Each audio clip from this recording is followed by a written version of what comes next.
Botaayee danda'an gaammaatti mana murtii akka hin dhiyaanne haati warraa isaanii dubbatteetti. Aadde Miilaat Warqaayiluu dura teessuu boordii filannoo biyyaalessaa Itoophiyaa ta'uun muudamaniiru. Bal'inaan.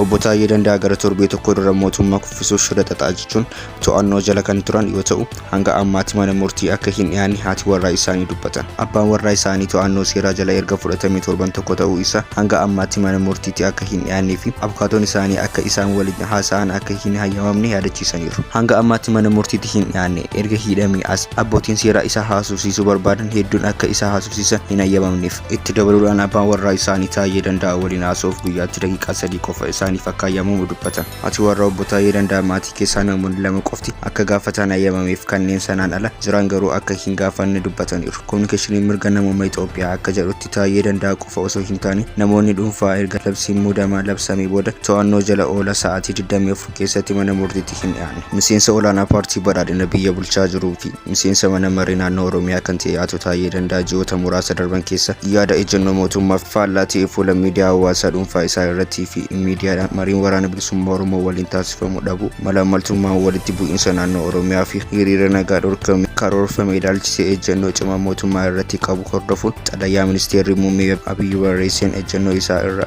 ari'amuun isaa ni beekama. Addis Ababaatti gaggeeffamuuf jira. Obbo Taayeen xalayaa ministeera muummee barreessaniif ministeera isaanii gadhiisuu isaanii kan beeksisan. Haati warraa isaanii galgala sana mana isaanii dhuftee sakatta'iinsa erga gaggeessanii booda fudhattee akka deemte dubbataniiru. Hidhamuu Obbo Taayee ilaalchisuun ibsa taask foorsi waliin nageenyaa fi nageenya buuseen hooggantoota waraana bilisummaa Oromoo Shanee jedhamuun beekamu kan garee shororkeessummaa fi meeshaa waraanaatiin mootummaa kuffisuuf shira xaxan. Obbo Taayee Danda'a waggootaaf mana hidhaa keessa mormii uummata biyyattii keessatti gaggeeffamu hordofuun mana hidhaatti kan ba'an yoo ta'u, muummichi ministeera Abiy Ahmed hooggansa erga fudhatanii booda deeggartoota dhiyoo isaanii keessaa tokko ta'uun gara aangootti kan dhufan ta'uu isaanii beekama. Aato Taayee miseensa koree giddu galeessa paartii badhaadhinaa kan EHDP bakka bu'ee fi miseensa mana maree Oromiyaati. Xalayaa galataa seera 3 muummicha ministeeraatiif barreessuun muddee 1 aangoo irraa kuffifamaniiru. Waggaa 2 oliif ministeera dhimma alaa ministeera nageenyaa ta'uun tajaajilaa turan. Aadde Miilaat Warqaayiluu dura teessuu boordii filannoo biyyaalessaa Itoophiyaa ta'uun muudamaniiru.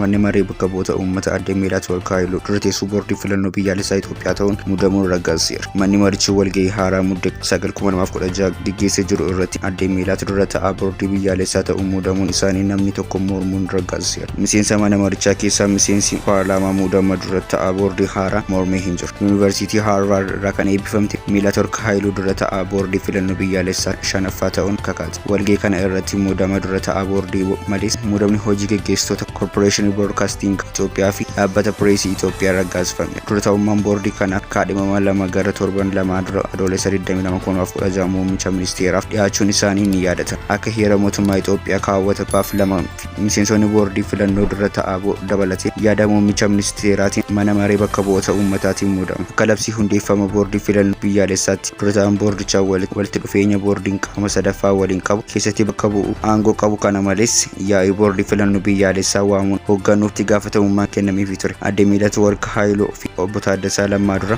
ta'aa boordii ta'uuf kaadhimamaniiru. Namoota dhuunfaa lamaan kana muummicha ministeeraaf kan kaadhimame muummicha ministeeraa ofii isaatti koree qacaree kaadhimamaati. Koreen kun guyyoota 10f kaadhimama fudhachaa kan turan yoo ta'u, guyyoota kanatti kaadhimama 56 kan dhiyaate yoo ta'u, isaan keessaa dubartoota 4 qofa. Koreen qacaree kaadhimamaa barreessaa olaanaa yaa'ii dhaabbilee amantaa Itoophiyaa Kiistaagiyaa Taaddaleen famuun marsaa 3 dorgomtoota 5 filateera. Koreen ministeera 8 of keessaa qabu kun dhumarratti kaadhimamaa 2 filachuun muummicha ministeeraatiif dhiyeesse. Namoonni dhuunfaa dura ta'ummaan boordiin kanaaf kaadhimamaa 2 itti gaggeeffama boordii filannoo biyyaalessaaf haaraa miti. Dorgomtoonni 2 boordii kana sadarkaa adda addaatiin tajaajilaniiru. Aadde Miilaat Warqaayiluu hojii gaggeessituu boordii filannoo biyyaalessaa Itoophiyaa ta'uun waggoota 2f hojjetaniiru. Aato Taaddasee itti gaafatamaa waajjira damee boordii filannoo naannoo Beenishaangul Gumuz dura ta'aa haaraan boordii kanaaf kan muudamu yoo ta'u, Burtukaan Miidhagsaa bara darbee hagayya keessa fayyaa isaa sirnaan eeguuf boqonnaa yeroo dheeraa akka isaan barbaachisu ibsuu hojii gadhiisee booda Burtukaan Miidhagsaa dura ta'aa boordii filannoo biyyaalessaa Itoophiyaa ta'uun nama 4ffaadha.